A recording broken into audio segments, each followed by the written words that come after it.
So here we are. Blizzard Vulcan has hit. It's hitting hard.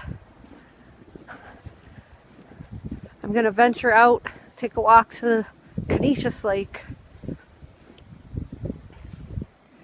I know they've been doing much reporting up on Lake Ontario,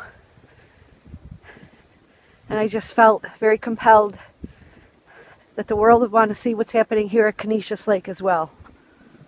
So I'm taking a walk through our backyard. I'll be there in just minutes, and I'll let you see what's happening live here at Conesus Lake as Blizzard Vulcan hits the area hard. Okay, I've reached the clearing where the lake is. As you can see, it's coming down. It's whiteout conditions here. You can't even see the lake. The wind is howling. Hurricane Blizzard Vulcan